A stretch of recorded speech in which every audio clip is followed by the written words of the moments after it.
On this episode of The View from Jamestown, we have our AFPM 2023 recap, talking about all the meetings we had in San Antonio, what's happening with current economic trends and price trends, what's happening with oil and gas, and freight update from our partners at the Logistix Company.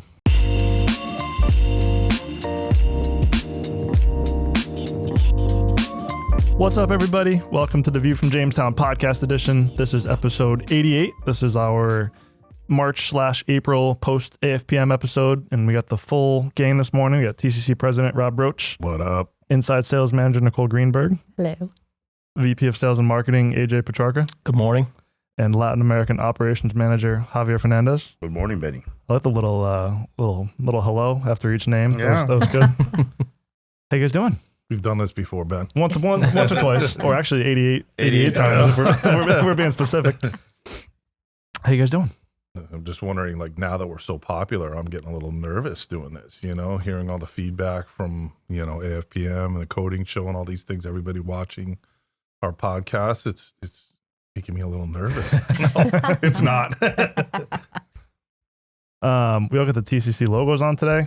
Correct. I didn't even plan that. I have to send a reminder. Just makes me proud. Isn't it nice when that all works out? I'm like a proud parent today. It's awesome. But yeah, we are back. It is early April, so we got kind of a March-April combo episode. Obviously, most of us back from the AFPM in San Antonio a couple weeks ago now. So obviously, I know the big focus of this morning, just kind of recapping how those conversations went, what the general mood of the AFPM is. I think overall it was very well attended. I think, do you know what we end up with meetings? Oh, it was well over 100. Yeah. Well over. Probably in the 120-ish meeting range. I know that there were a lot added in as we were at AFPM too. So yeah, very much packed schedule. I know we were real busy, but I heard sentiment from other folks that AFPM in general wasn't that well attended. Did you guys hear anything around that? No. Like I didn't make it to River Center at all, but they said like River Center wasn't as packed and busy as it wasn't as usual. packed. That was my spot, and it wasn't that packed as other years. But it was a lot of people. But Grand Hyatt, same kind of deal, but it wasn't that busy. It used to be busier. 2019 it was busier, definitely. Okay. Maybe it's just the way that the meetings are happening now. They're more spread out across. There's more hotels, I think, and obviously there's a Grand Hyatt was added maybe 8 years ago, and that became the center point for AFPM. So maybe it's just that there's more private meetings elsewhere. I was going to say most of our meetings, with the exception of Javi, were at our hotel. So, but there was also that emails that came out, saying you need to book, at the hotels that you get the discount, the room block and all that right. stuff. So they were obviously seeing less people book at the room. I mean, San Antonio is a great city for, any conference because there's just so many options on hotels. So you can literally get a $30 room, in that area at a basic hotel, or you could get a, suite for thousands of dollars if you want to. So maybe that's a little impact. Yeah, there's so many hotels and restaurants in such a compact area. I couldn't imagine the AFPM being anywhere else. It's such a unique city for it. Sure is. I was in Dallas once, and that didn't go as well, I don't think. And then they were threatening New Orleans, and then COVID hit. And so I'm happy with San Antonio. So yeah. Definitely. New Orleans would have been a mess. They have it on Bourbon Street. Yeah. People would be getting robbed. And That'd be an AFPM to remember. That's for sure. It would be. It would be. Yeah, well, I'm sad it didn't happen. I think it would have been interesting. I don't know that it would have been interesting for who. Effective. No. Yeah, I don't know. Yeah, it wouldn't have been effective, but it would have been interesting. Javi, I'll start with you. Yes. I saw you just finished your AFPM call report. It was very impressive. I did it finally. Yeah. So I know you met with a lot of our international suppliers, customers, contacts. What was the general mood and feeling from a lot of people abroad? Abroad, people are looking into the U.S. a lot. I think it's a strong market at the moment, and probably the strongest around the world. So people are looking to cut deals, extend their distribution agreements in the U.S. because the U.S. is very solid. So everyone, Latin America, Korea, Turkey, everyone is looking at the U.S. So they're open for business and willing to do more and more here because the netbacks are better in the U.S. than other places around the world. So So people like us. People want to do business with us, and I think we did a great job at the AFPM. I mean, showing ourselves. So I think that was good. But the consensus is people want to do business in the U.S. You know, that's the people want to move product, stock product, and move it here. And it seems like a lot of people are open to, you know, it's definitely becoming more of a buyer's market. People are open to new opportunities for us to supply in Latin America as well. Yeah. Latin America is also it's Latin America a small market, but still it's new for some countries like Korea, Turkey, India. They're not very active like China is, but yeah, I mean, open for business. Yeah, it seems like we had a lot of conversations, and it was almost unanimous stuff, you know, off 20-30%. But I think there easily could have been a doom and gloom aspect to that, but people were mostly upbeat. Yeah, yeah. I mean, things are not great, but things are not horrible either. Things are okay. So I think the mood was fine. People were content with how the business is going. Yep. I think people are willing to do more exports out of the U.S. and people want to move more product into the U.S. But I think the mood was all right. I mean, nobody was very doom and gloom or negative Nancy, you know. Yeah. Yeah, I think there's a lot of trying to figure out, you know, do you compare stuff to 2021 and 22, or do you look more to like 2018 and 2019 type numbers? Your benchmark should be 2019. Yeah. I mean, if you're comparing for those 2 years, I mean, that's right. Yeah, your benchmark is 2019, so that's what we should be comparing to. Yeah, and obviously, as you mentioned, we had a big presence. We had our golf outing and cocktail party was well attended. I know we had a lot of feedback specifically on the podcast of the cocktail party, so certainly appreciate that. And you know, it was a great event to see a lot of people in a short period of time. It was. All my amigos were there. Oh, yeah. We know. There was the LATAM corner right strategically next to the bar. Yeah, exactly. And it's a good thing there were 2 bars, right? Yeah. Oh, but one dedicated for those guys. But it was great to see everyone. I think over the last, that was our largest attendance for the golf and cocktail party in the last 3 years. So it was great to see that at least everyone's getting out and really ramping up, and it's nice to put names to faces. I know that was a big thing, is the just us seeing, even on an international basis, right? The Europeans, you had Asia in attendance this time, where we haven't seen that in the last couple of years. So it was nice to see everyone. Yeah, I felt the number of times, especially the cocktail party, like we had a couple folks that, you know, Carrie and Caitlin, that don't always come, but came this year. And, you know, you say, oh, hi, I'm Caitlin. And then you'd see the light bulb go off, like you knew each other via email, but like, oh, you're that person. And you just put a name to a face. It was, the number of times I saw that happen was funny. It's the smile that goes across people's faces. Yeah. It's second to none. It's like, oh my gosh, they just light up. Yeah. AJP? Yes. Do you concur with all that? Any additional thoughts? I know you obviously deal a lot more with some of our U.S. suppliers and customer base. So I mean, what was kind of the general mood from a lot of your meetings, and what big takeaways from the same week? thing. I mean, business is off. You know, for most people, I didn't see many people talking about how good business is right now. But again, like you mentioned, I think it's maybe back to normal levels. You know, I think everybody was riding high on these last 2 years, and I think the people that were panicking a little bit are the folks that made capital investments recently on projected, big projected volumes, and that's not coming to fruition now. So there's a little bit of panic amongst those folks. But overall it was good. You know, a good meeting, and we'll see where it goes. A lot of uncertainty about where what lies ahead. Some people are talking about maybe it'll get better. Starting to pick up in Q4 or something like that. But we'll see. Yeah, you survived some of those, those 7:15 breakfast meetings.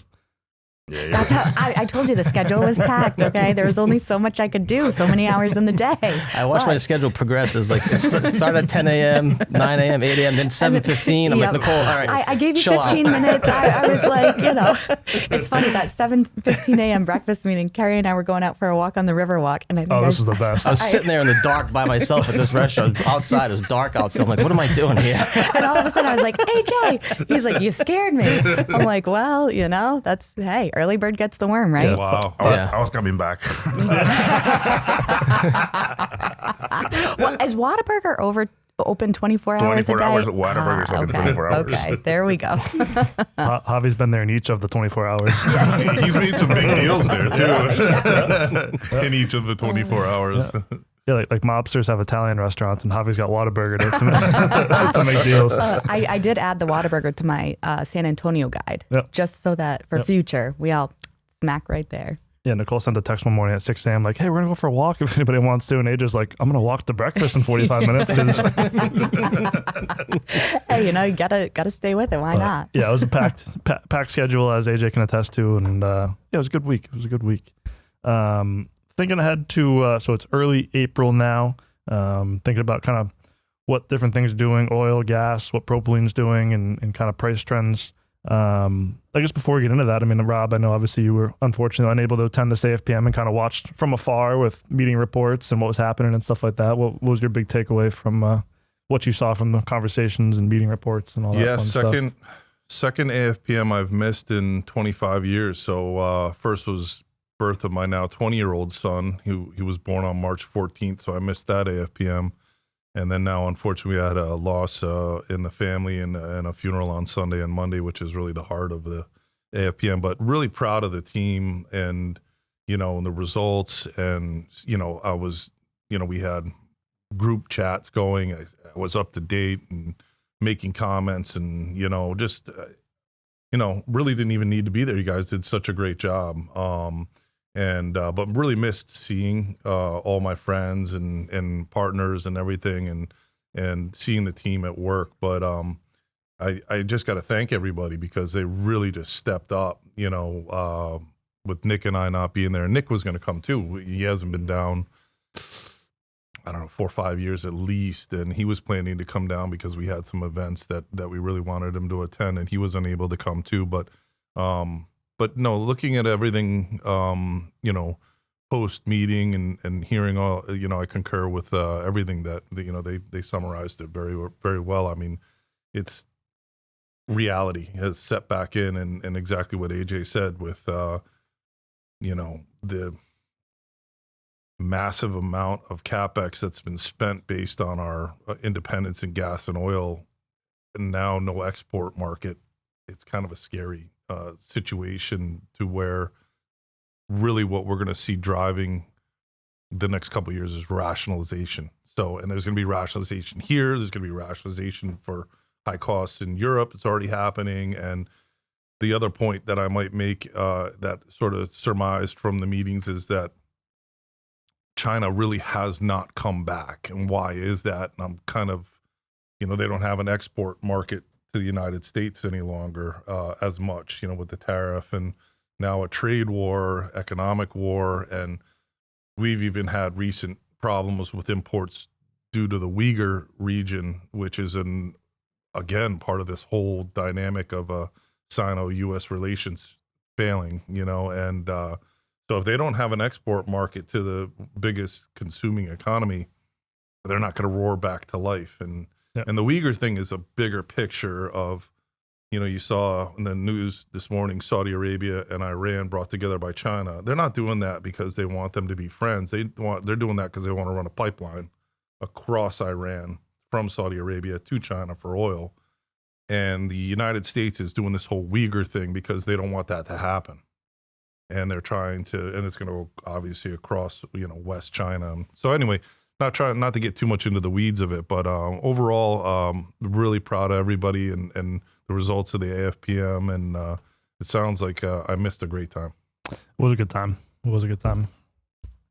Thinking about, I guess, kind of pricing and what's happening for this month, seems like kind of more of the same. Stuff's been pretty flat, it seems like. Oil and gas have kind of stayed in similar levels, obviously down from some of the highs that we saw earlier in the year, but have kind of been flat for the past couple weeks or month. So I think we're seeing pricing mostly flat on a lot of things.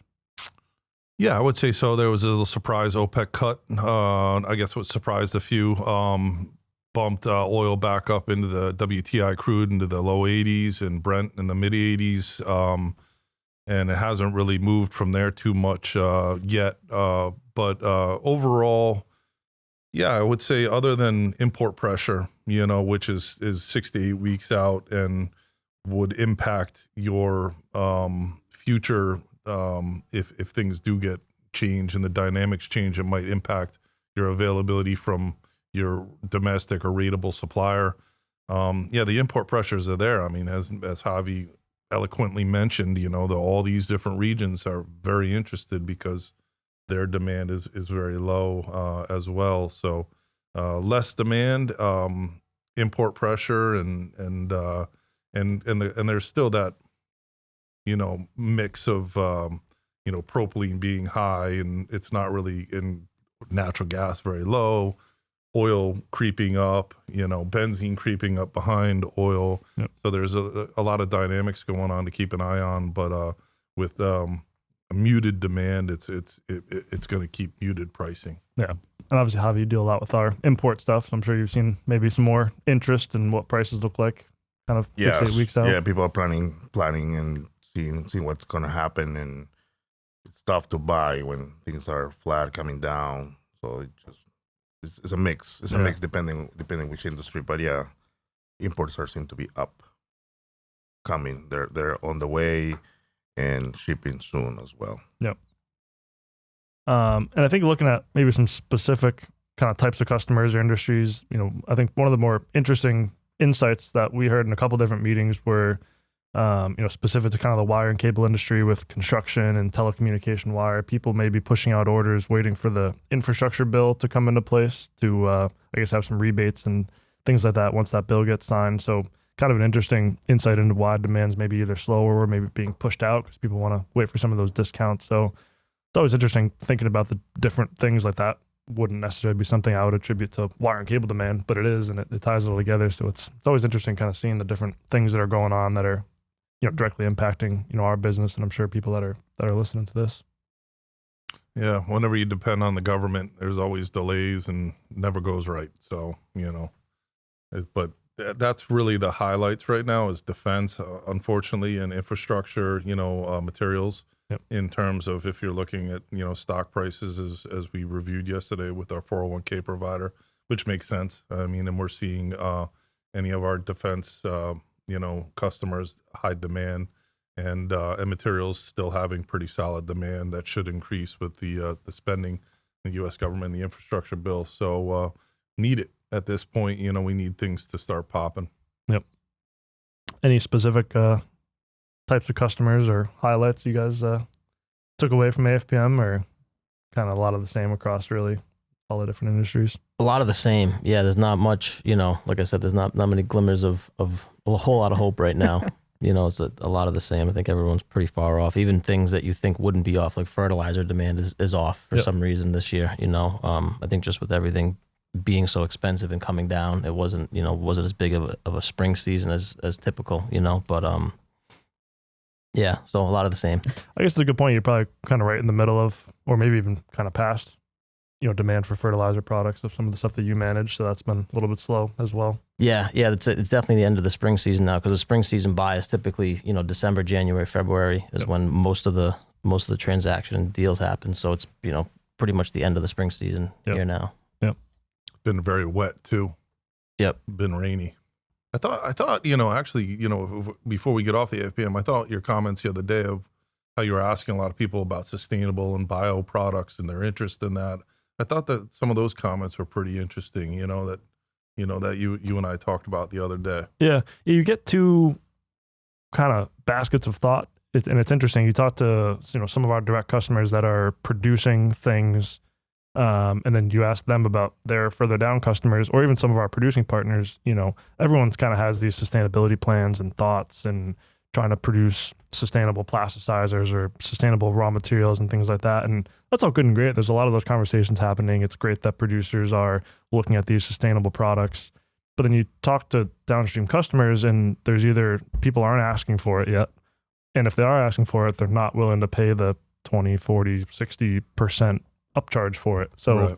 It's interesting hearing the two different people, on the producer side, we're doing this, we're coming out with this sustainably produced plasticizer. It's up to whatever percent bio-based or whatever the case is, but it costs 40 cents more, which nobody talks about. And there's just not enough demand. No one's, at the end of the day, it all comes down to dollars and cents, and no one's willing to pay that. So until that delta, I think, closes, I'm sure everyone would love to use more sustainably produced and, efficient materials, but until the day that it's basically on par or even cheaper, not going to catch on. It's kind of the mood we got, or the feeling we got. Yeah, and I It's think also- our industry is the best ones to bring that forward, and we're struggling with it because we're competing with, raw materials, veg oils and things like that go into fuels where the demand is so much higher. So I didn't mean to interrupt you, AJ, but that's, it's going to be difficult. Yeah, and I was going to say, I think for end users it's difficult because sustainability is kind of a gray term in itself. Like they can't put a stamp on their end product saying this is sustainable, right? Like it's I don't know, everybody has a different definition of what sustainable means and what it is. It's not like if, something that's certified as bio-based, you can have a, bio-based label on it. But sustainability, it's a very Very gray term. Yeah, exactly. Yeah. You hear it thrown out there a lot. Yep. Everyone, it's a buzzword right now. Yeah. Sustainability. Everyone talks about it, but what does it actually mean for what you're doing? Well, and we fit such a niche, like, I forget where it was, but someone had a picture of an oil barrel, and it broke it up, if that's 100% of the oil usage, and you break it up by like how much the chemical industry uses versus like fuels, fuels is like 63% or something. The chemical industry is down here at like 4%. People talk about like using less oil for stuff. Let's look at, like you said, like aviation fuels and car fuels. Like, let's look at that part of it rather than, our little sliver down here. Like, you go 100% sustainable. Okay, you save 3% of, fossil fuels. So it's thinking about sustainability and the fact of like, where is most of that actually being used and where can you make the most impact? And we'll obviously do the best we can and work with our producing partners and drive demand for it. But, what's actually going to make a big impact? Well, we've got our friends at the Logistix Company coming on to talk freight a little bit. I think, maybe briefly on our side, I'm sure we've seen obviously the fuel surcharges coming down, which is good news. Obviously capacity, I think, has improved a bit, which isn't necessarily surprising since things are a bit slow, but I think trucking has been relatively smooth recently, knock on wood. I think we've had good luck, especially with some of the more difficult long haulage we tried to deal with and things like that. Seems like stuff's been a little bit better. Yeah, it's been great, which isn't a great indicator of demand. Prices are low and there's plenty of availability, which isn't a great indicator. Yep. But we'll give it over to the Logistix Company for a more in-depth freight update. Morning, gentlemen. How you guys doing? Morning, Ben. Morning, Ben. How's everything going? Pretty well. Yeah. All things considered, especially in the freight world. Jamie, you agree? Yeah, it's going. It's going.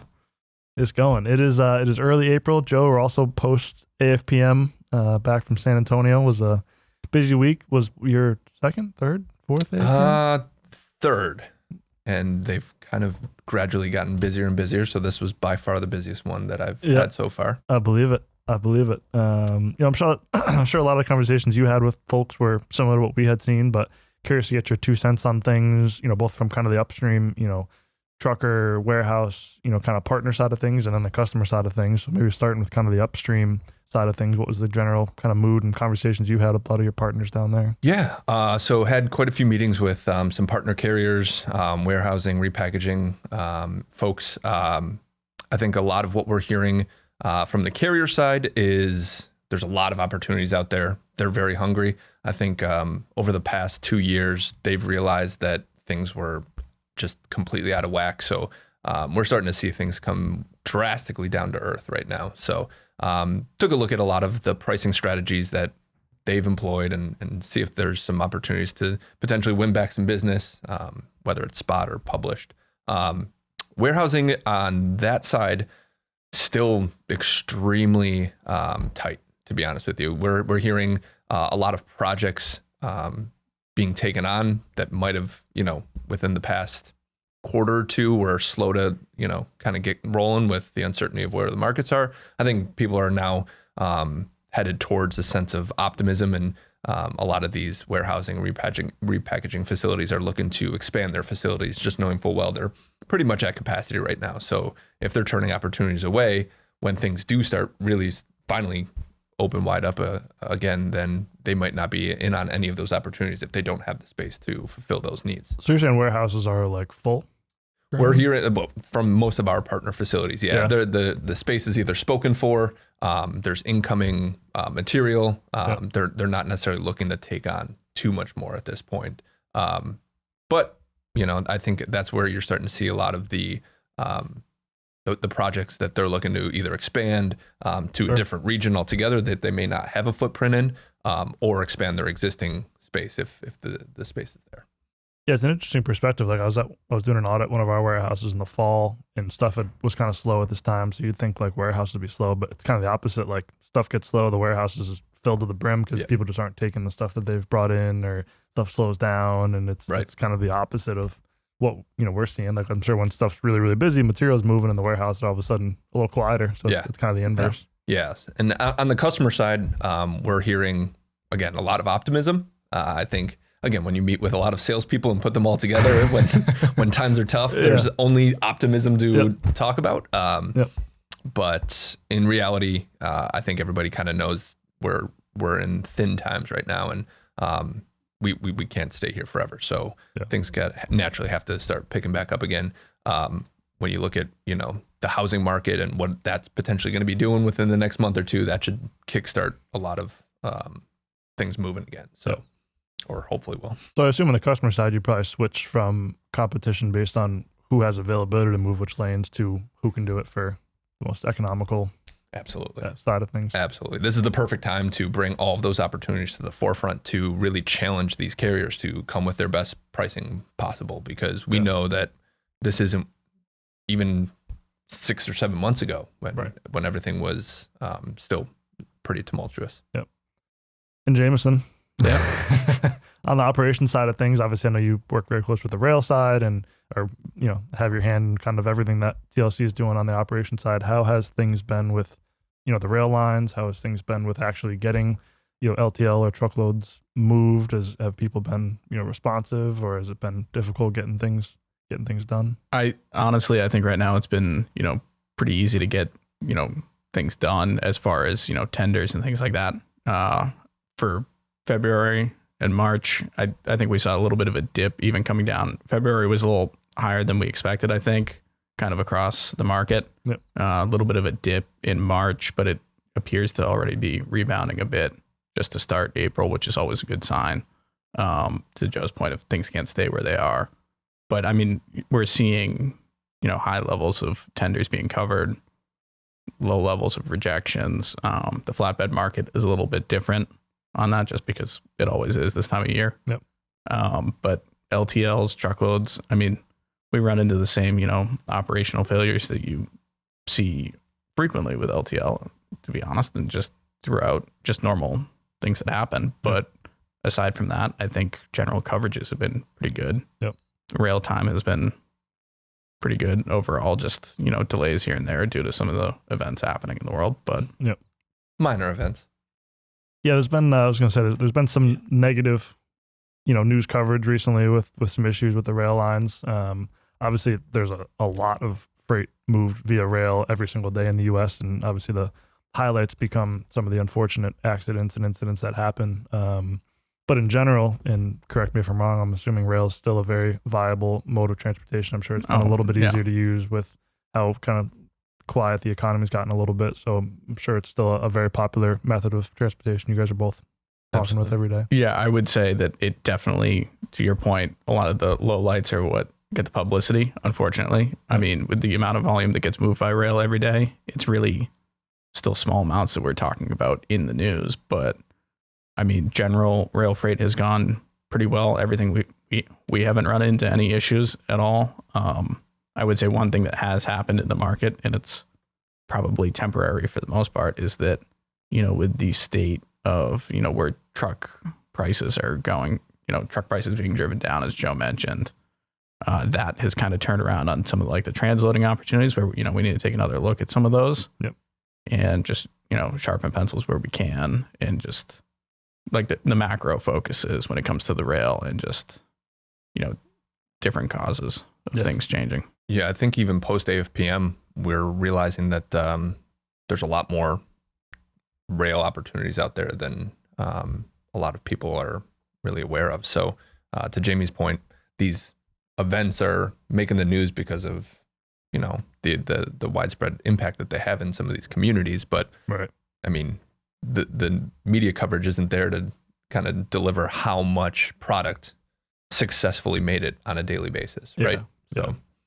Yeah, it's been interesting, especially on our side, having customers with conversations with customers. They may be willing to pay an extra penny to get it by truck instead, just because it's a little bit easier of a mode of transportation versus dealing with the rail and the lead times and how much of a headache that can be sometimes. So that's kind of been an interesting shift versus obviously during COVID, you were wanting to get as much as you could as quickly as possible and as cheap as possible. So there's certainly been a bit of a shift on our side, and I'm sure you've seen it too with maybe some slightly less interest in rail in some cases. Yeah. I mean, I think we'll see that continue to ebb and flow kind of, with everything else. I think, the truck prices are coming back down. We'll see what the trajectory on that ends up doing. I mean, if things pick back up, then, it may start to head back the other way, and some of the transload options and things may actually prove to still be viable. But, there's a lot to still wait and see with that, just to see how demand goes.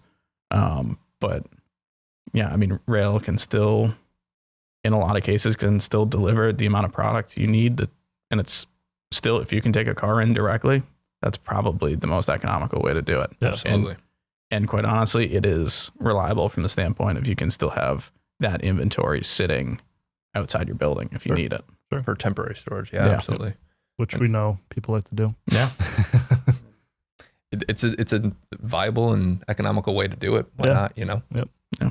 One thing I was asking, fuel surcharges. I know fuel surcharges have been coming back down. I think it's like 32% this week. What should they be? Like what is normal fuel surcharges? Like is it going to get to 5%? So, like what is like kind of the floor on fuel surcharges?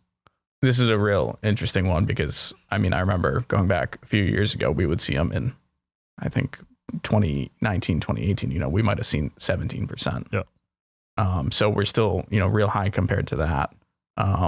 With some of the changes in oil production coming out of the Middle East now, I mean, who knows I know there's talk about oil prices going back up. Yep. So, I mean, we could see fuel surcharge, spike back up here a little bit. It's a little tough to predict right now. It's a shame because it started to level out quite a bit. Yep. But it's just we're gonna have to take a look at where it goes. It's still, I would say historically, it's on the higher side. Yep. And I know historically, like for a long time, we wouldn't even see the fuel surcharge broken out. And you guys may do this to other customers too, where it's just, we see, okay, here's your rate, and you don't really know what the fuel part of that is. And then all of a sudden it spikes so quickly and was so volatile. Obviously that became an adder to a price. So people are maybe wrapping their head around what it should be, what normal is. And yeah, I think the past 2 years have definitely put a magnifying glass on a lot of what actually drives your freight. Yeah. Right. And what the actual economics that go into it. And it's not good or bad. It's just understanding what drives things. So from our perspective, that's something where, the all-in price, it's easier for customers to look at and just see their number, and there's no extra effort on them to, break that down into their economics of their orders. But at the same time, if, we use the fuel surcharge, involved in that, then we're giving you the freight plus the fuel on it. Right. And kind of the way that we get it, to be quite honest. And in that I think it's a little more transparent in some ways on very much so. This is actually, and to field the questions of like, well, why is this going up by $50 this week or something like that?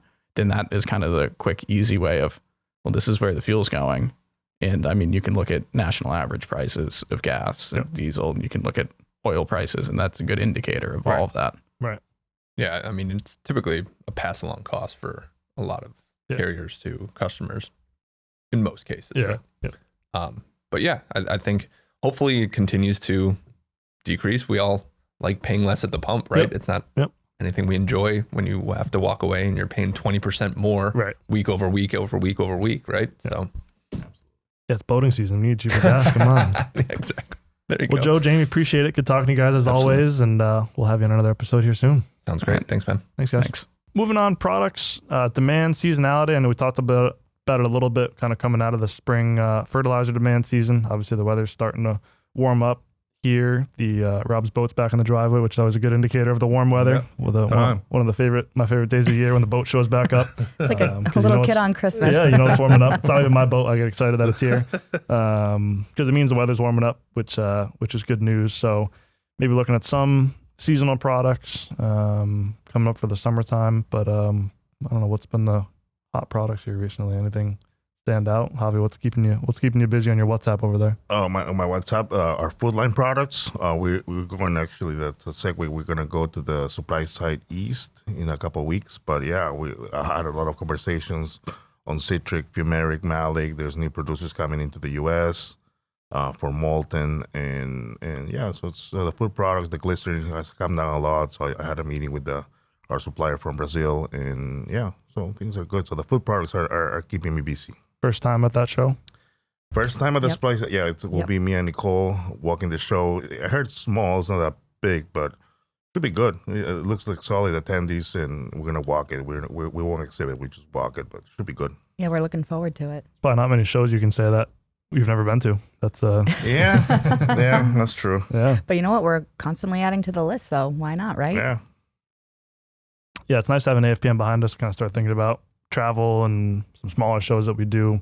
Arguably, maybe even some of the better shows we do, even though they're on the smaller side of things. So looking forward to some of those shows. And some of the new ones, not to pivot too much, but I mean, Javi and AJ, you guys are going to India next month. We are doing May APIC this 15th? year, right? May Yep. 15th. May 15th, we're going to Delhi. Yep. Yeah, we'll be there. Us angels. Us angels. I think AJ has some mixed feelings about this. Every time I talk to AJ, it's like, yeah, we're going. You know, We'll be there. Looking forward to it. Should be Yeah, good. he's gonna be with Javi, who's international Yeah. guy. He's you know? Mr. Worldwide. Yeah, Mr. Worldwide. I mean, come so. on. Yeah, but Javi can't control the 130 degree temperatures that time of year. Yeah. Javi's great to travel with and all, but you know. You know he'll have you on the concierge level. They'll have AC. Extra you AC, know, yeah. I mean, Exactly. you know, Extra AC. He's smart about his travel. Yeah. You know what I mean? Exactly. So you're traveling with the right guy. Yep. I'm excited to hear the feedback from that, because that's the first time we've attended APIC. Direct flight from JFK to Delhi too, 15 hours. That's not bad. You No, know? We have done the APIC before, my but worst the first nightmare. time in India. We have done it in Japan, Yeah, Oh, Taiwan. right. Okay. Taiwan, Korea. Yeah. But this is the first time But I we've mean been India. in India. Yeah. Wow. I don't think it's ever been in India before. I don't was think in so. Singapore. Singapore, yeah. Where else was it? But yeah, they were. I think before COVID, it was supposed to go to India. Now, but it is one of the hottest times of the year. I understand 130 is really hard to. But it's a dry heat, they say. Well, yeah, so is Vegas, but you can't walk from hotel to hotel if they're next door. So. And you don't want to play golf, Oh, we're No. not by any golfing. means. No. We're not golfing. Should we get you those like vented like fishing shirts with the little TCC logo? Dude, whatever you got, I'll take it. Tank tops. I mean, Sun shirt. Those little hats with the umbrella. The hottest I've been was Dubai. It was 113.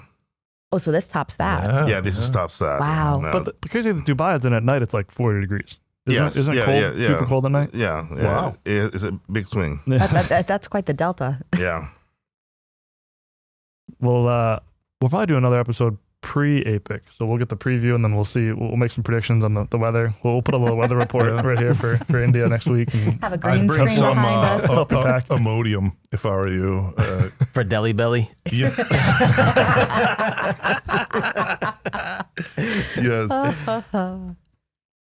Yes. You guys sound more and more excited as we're talking about it. Kidding aside, I am excited. It's It'll going be to be good. so foreign. Yeah. I'm excited to see the culture and all that stuff. So I am excited to go for sure. You too? Of course. I am excited. Never been, so that's it. Another to the list. Yeah, New Jersey and Delhi. Two foreign places. I mean, Jersey's like its own country. Nicole can attest to that. It's a unique place. That it is. Secaucus. Gotta love it. Thinking a little bit about kind of the stock market a little bit. I know we usually touch on the stock market. Obviously, the Feds continue to kind of increase rates. The stock market has quietly rebounded, as we heard this week in our 401k meeting, which was interesting. Heard some things this week with kind of the US dollar being used or maybe potentially not being used and things like the oil trade. So some interesting things happening in the kind of financial and stock markets that we'll see how they trickle down to business and demand and how the markets look here in the US and optimism for the rest of the year. Yeah, the stock market typically knows before we do. And I'll still stick with my prior statement that we've been in a recession since July of last year. I mean, after absolutely rabid 2 years of demand, you're gonna have a hangover, and we're in that hangover, and it's just lasted longer than I expected. I expected it to end, and I expected China to ramp up and come back, in January or after the Lunar New Year there, and it really hasn't, and it's extended. But the stock market is seeing some gains, especially in the sectors we talked about. Defense, materials. Materials would include chemical companies and things like that. So, if I was to predict it from here, I'd see a slowing to the rate hikes, maybe one more. And that is really what impacted the stock market and overall demand, because, every time you hike interest rates, it affects people buying houses and cars and things like that. So I think they're going to slow that. They're in a pickle right now because OPEC cutting, the oil is raised the cost of oil considerably, and they want to fight inflation. That's their big thing and the reason for the interest rate hikes. So I'm hopeful that we're going to temper any future rate hikes, and that will mean that maybe things will go a little better. But I'm more concerned about geopolitical right now globally, and what's going on with a new arms race and what's happening with war. As I've said before, until we confront war, all things are going to be off the table, and unfortunately that's not getting better at this point. Well, you had an interesting thought the other day too, I think, which, you talk about World War III and being at war, we're not shooting at each other, but there's very much... We are in an economic and cyber war right now with Russia, with China, and, obviously what happened yesterday with the Taiwanese president coming to LA. Now they're going to give retribution.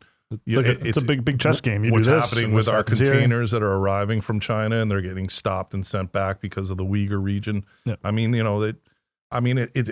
To me, I think about that. I think about the Uyghurs, and I think about the Native American Indians. We're casting shade on China for something that we've done too. So it's not that we're not trying to do it from having a full heart for the Uyghur people. We're doing this as a pawn, and I don't know. So I've got a lot of strong feelings about what's going on in the world and concern, and so does a lot of people have that concern right now. So geopolitical is going to drive us for the next, until we fix things. Yeah. We've talked about a little bit, some of the raw materials and indicators. Obviously, oil and gas have stayed relatively flat, down from the highs that they were at, maybe trickling back up a little bit to start this week, but mostly flat. Benzene's trailed down a bit. Ammonia has trailed down a bit. Propylene, it was an 8-cent increase last week, so that's trending back upwards, but then you hear spot coming back down. So stuff's a little bit all over the place. Mostly flat. The NASDAQ was up a little bit, the Dow was down a little bit. So stuff's seems flat is the kind of general consensus on a lot of things. Range bound is what I'd call it. Yeah. Interesting times. A lot of money is flowing out of the stock market and into things like treasury bills, CDs, gold. Gold, the stock market. Banks have been under a lot of pressure. The SVB thing. We talked a little bit about that. How naive they are to take a 10-year position thinking that interest rates will never move. Those of us that got mortgages at 2.2%. Yeah, I know, man. We were talking about we had meetings about it in our staff meetings. Get this money. It's free. It's not going to last forever. Yep. So now it's 7-8% if you want to take a loan to buy a house. It sounds like a lot, but that was my first loan. I thought it was great. I thought that was a good deal. Didn't know it was going to go down to 2%. But so we're starting to see inventories on the market here in Rhode Island on housing and things like that. So that'll impact construction. It'll impact Home Depot purchases. Impact right up the chain to our customers. And so hopefully the Fed starts lowering the interest rates and we can get back to business here. Trade shows and events, now that we're post AFPM, always feels like this big kind of hump, we all this planning the meetings, things like that, and it's always nice to be on the backside of it as well. So in the short term, obviously Supply Side East coming up here soon. The APIC, obviously we should do an episode before both these shows, but APIC coming up here. You can do the UTEC, Javi? We gotta talk about that one. No, I'm not doing it this UTEC? year. Yeah. All right, don't send Javi a WhatsApp about the UTEC. He's not going to be there. And then some of the back half of the year, Chemicals America, the Southwestern Fertilizer Conference, EPCA, starting to think about some of these shows later on. So excited for what the rest of the year has to come with some of these shows and smaller shows, more targeted shows. Honestly, I think sometimes we get just as much, if not more, out of it than like a large scale trade show and event. So I'm excited for some of these smaller ones. Absolutely. Any final questions, concerns, thoughts, feelings? Place your POs. Place POs? Place POs. We need POs. Send Javier WhatsApp. Send me a WhatsApp with Tammy and I'll take your order. Yeah. Like a barista. Yeah. I like it. They make it sound so simple. Yeah. It's just like Starbucks. It is that simple. It is that simple. AJ, final questions, thoughts, concerns? Yeah, send your POs. Yep. Yeah. I mimic Javi's sentiment. I concur. Really original. Really original. Rob, any final? Send them. What else is there? I mean, it's Yeah. everybody wants POs. Everyone's POs, and we are not going to lose any orders. So we're going to compete. We're willing to compete, and we're here for the long term. So that's all I have to say. Perfect. Well, as always, appreciate you for listening. Appreciate all the new, I say appreciate, but obviously we got a lot more podcast swag going out there. We got the napkins over there that we had at the cocktail party. We had it on our backdrop. Yeah. Based on the economy, we got to cut your budget though, Benny, so that budget's got to be cut. We got all these logos. Oh, yeah. Oh my God. Nice. A lot of logos. Javi had his nails done for AFPM. Javi and Nicole went together. I was going to say, and I even got, of course, it was taken off yesterday. I had the podcast logo put on, so that was fantastic. Shout out to the nail salon, the local one in Jamestown, who put the podcast microphone. Sponsored by. No, but it was a very interesting request, but they nailed it. We've got the front and back end stickers. No pun intended there, right? No. They nailed it. Oh, no, but you know what? I guess, hey, it worked out. So many people at AFPM asked about the logo if it was a glass of wine. They're like, is that like chemicals in a glass of wine? Because you see like on the bottom there. And I didn't realize it until somebody brought up, like, oh yeah, now all I see is a glass of wine. Well, you know what the girl at the nail salon said, is that a pill? And I was like, no, it's a, but you know what? I said, the view from Jamestown, why don't you watch it? And I guess that's what you want a logo, is people to ask questions and generate interest around it, right? Like you wanted to start the conversation. Yeah, because we gave them the hat that had the logo on it, and people keep asking you what the logo was. What is the glass of wine? I don't get it, but that's what we're going for. Start the conversation. Yep. Exactly.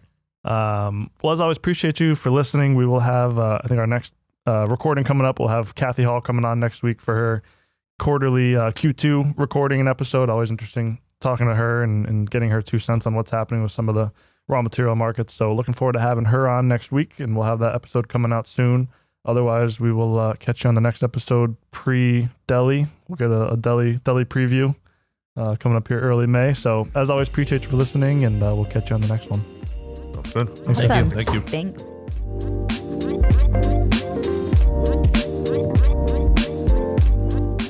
Thank you for streaming the View from Jamestown podcast edition. Like and subscribe for more.